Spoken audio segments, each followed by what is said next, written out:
I want to share a story with you guys. This literally just happened this morning. I don't know what to make of this. So you be the judge and jury. Which alias email was it? It was this one. Okay. I get this prospect that came through yesterday. I thought that I was about to miss it because I wouldn't get a chance to respond. The prospect comes through.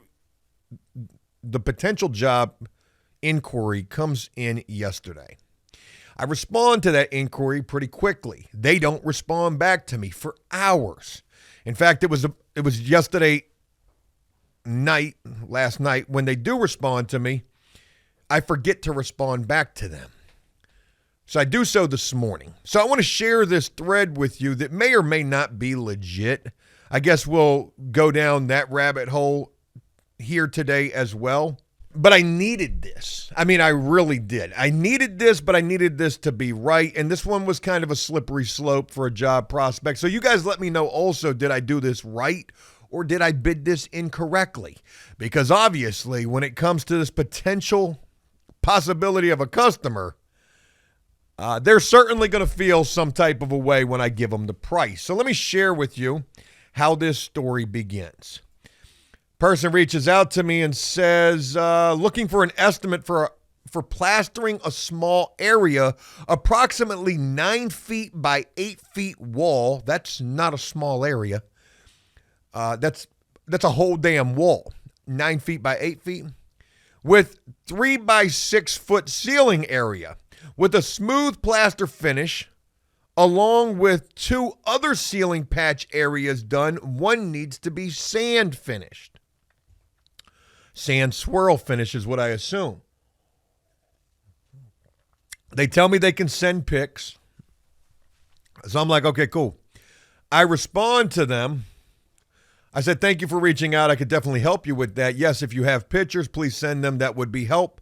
That would help in getting an estimate for you. Where are you located and when are you looking to begin this work? Thank you, and I'll look forward to hearing back from you.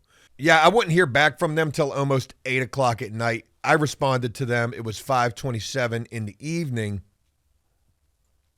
So they hit me up and they say the main area is described below, picture attached.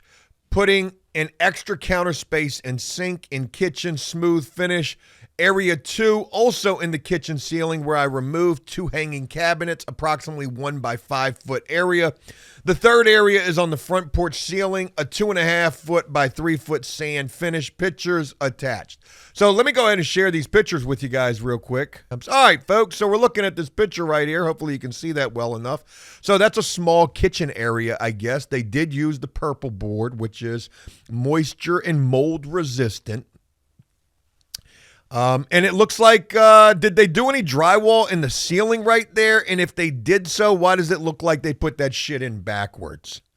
Okay, first of all this customer seems to be looking for is for me to go in here and do the finishing work, the mud work, the taping work. We're going to need an outside corner bead for that corner right there.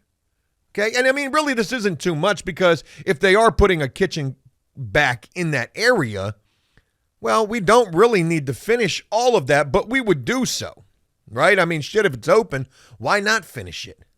Maybe they decide later on down the road they want to go with a more minimalistic kitchen. A bucket on the floor, so to speak. Some India type shit. I hope that doesn't sound racist. All right, so there's the first picture of your kitchen. Small little area. There's your 9 by 8 area, I guess. The ceiling needs to be skim coated as well now. All right, our second area, just a small little, I mean, nothing major. Almost looks like a small partition wall. I see one little sliver of purple board right there. Okay, there's not much to that. No big deal. And then the third picture is your outside area. Man, this is outside. Where you got a plaster freaking ceiling outside, like that's just insane to me. That's the first thing that I'm thinking right there. Okay, if that's got the sand finish, no big deal. I can take care of that. So I share all of that with you. Those are the pictures. How much do you think a job like this should be? Let's start with that. It's a pretty decent size area to be doing some taping and mudding and skim coating. You're looking at roughly 3 coats of mud. We're going to do our tape mud coat, which is our first coat. We're going to do our second coat over top of that, and then we're going to do our third coat, which is going to be our skim coat, and we usually try to get it done with 3 coats. 3 coats of mud. But we got to tape that. We got to mud that. We got to wait for that mud to set up. We got to mud it again. We got to wait for that mud to set up. And then we got to mud it again with the finish being added. And when you're doing a smooth finish, just because you skim coat it doesn't mean that you're done. You still got to come back and sand the shit. And then you're done. With the swirl finish in the third picture right here, first coat where we're taping, second coat where we're, doing our second coat, and then our third coat where we're trying to get our swirl in there. Usually you don't have to come back and mess with the swirl. You're ready for paint after that. In situations like this, we're going to leave that paint ready. However, I'm not going to be able to do that in one day. Not saying that it's going to take me 10 hours to do all of this work, but I got to come back a second day. I asked the customer where this job was located at. They wouldn't tell me. So that was a little bit of a red flag right there. But what do y'all think? What do y'all think a job like that should cost? Well, I'm going to tell you what I quoted that job at, and you let me know, was it too low? Too high? Maybe right on the money, which I don't think that I've done very much of that at all. Okay, so I would get a chance to respond to this guy this morning. I did so thoroughly. I said, good morning. Thank you for providing the pictures for the drywall finishing work needed. This will require taping and 2 coats of drywall compound prior to a third skim coat for a smooth and swirled texture to be added where needed. The kitchen area will require 1 outside corner bead as well. If you've got a wall that goes like this and a wall that goes like that, you got to put an outside corner post on that. Or corner bead, whatever you call it. We can complete this work for you for $750 to include materials and labor. If agreeable, we can schedule this for as early as Monday of this upcoming week. Please let me know if we can be of service. Thank you, and I will look forward to hearing from you. Have a great day. Folks, was it something I said? Just got to be honest with you. Was it something I said? Because the response that I got back somewhat immediately, I sent this at 8:34 this morning. I get a response back at 8:55, about 15 minutes later, 10 to 15 minutes later. And folks, what I got back kind of took me aback. Look, also, let me say this as well, too. I do believe, and it could be paranoia, this could possibly be a troll. Somebody just effing with me. So here's the response that I got back to that when I told the guy $750, and I gave him a pretty decent breakdown of what this job would entail. You completely misjudged and overestimated this job and underestimate this potential customer.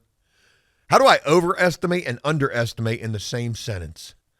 You completely misjudged and overestimated this job and underestimated this potential customer.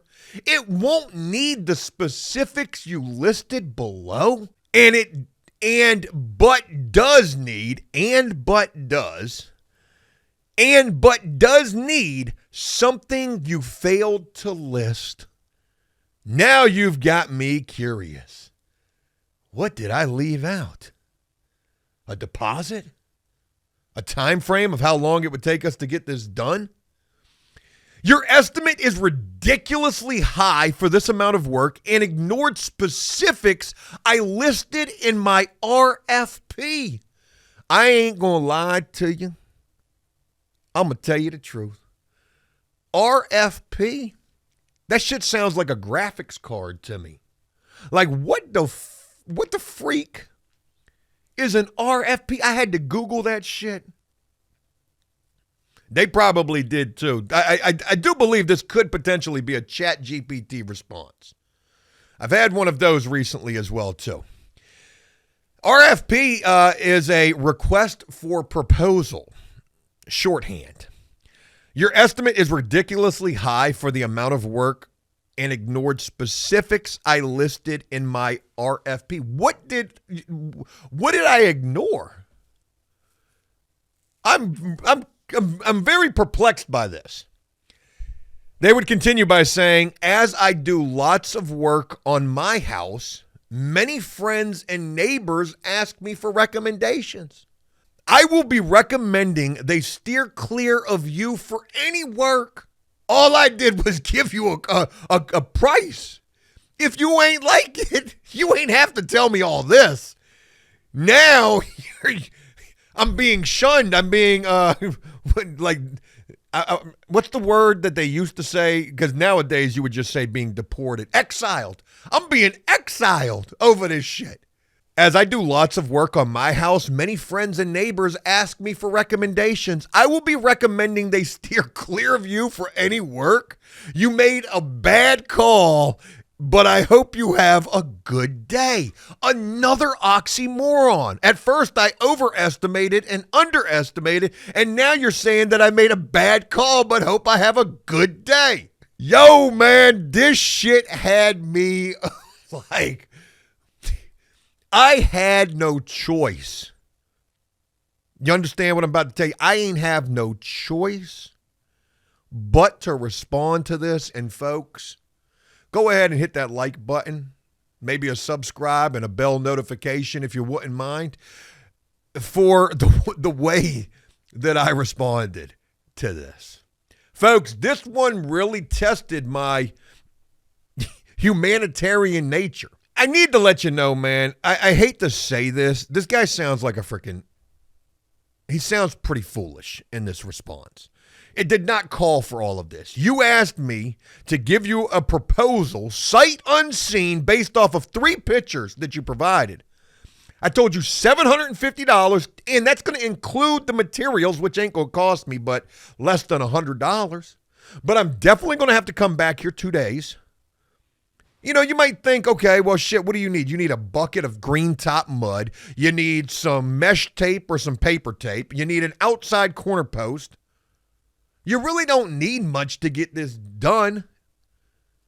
But let's include everything else that's not being included. The tools that I provide to do this. The tape, the plastic, the paper to protect your living space so that we don't get freaking mud and drywall dust all over the place. And then I'm going to catch hell for saying this. The experience to know what needs to be done to get this done in a timely manner and to give you a quality finished product. Talking about you do all of this work on your house so your neighbors are always asking you for recommendations. Well, buddy, why aren't you doing this? Oh, that's right. Because a smooth finish and a sand swirl finish is not the easiest thing to do. It might look like it is. But to ensure that that shit blends correctly so that it seems flawless and seamless, it takes skill, it takes patience, and dare I say, it takes a little bit of time. So you don't have to like my price of $750. I know for a fact that it's probably on the higher side. I want it to be that. I'm not looking to do you any favors. And based off of this response that I got, kind of seems like it all worked out in the end. Yeah, sure, we didn't get the job. If I would have bid it at $250 or $500, maybe we would have. But let's just say we could have potentially got the job for $500. $500 would have been an adequate price for this guy. But I came in at $750. A whole ass $250 more, like outside of what you wanted to spend, is the cause for this type of a reaction, for this type of a response. So anyways, my response is pretty decent. And let me read you his response one more time just so that my response, everything's on track here. The guy says, he says, you completely misjudged and overestimated this job and underestimated this potential customer. It won't need the specifics you listed below, but does need something you failed to list. Your estimate is ridiculously high for this amount of work and ignored specifics I listed in my RFP. As I do lots of work on my house, many friends and neighbors ask me for recommendations.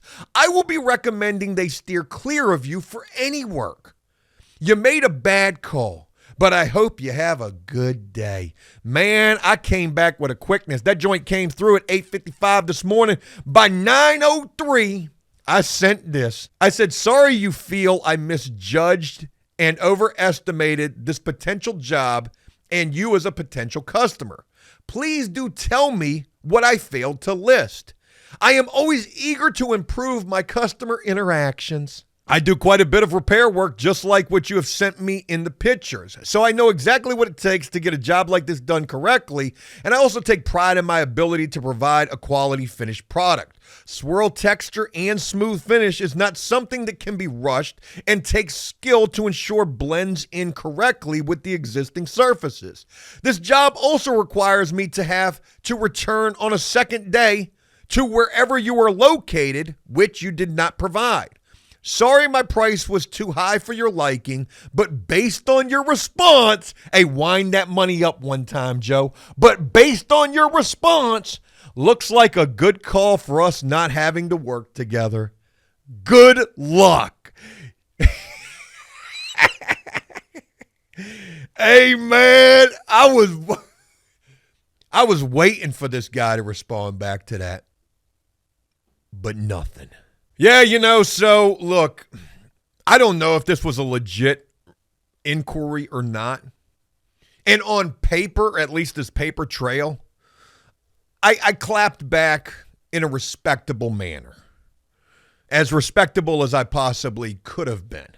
My quote or proposal, again, sight unseen, did not warrant all that this person offered.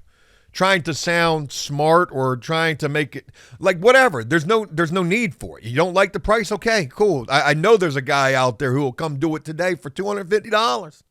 I don't need all that. And I don't want it. And look, based off of the response that I got from them, that last statement that I said, where I said, based on your response, looks like it's a good call for us to not have to work together. Yo, if the quote had you acting like that, imagine what the job would have had that person acting like. Good call.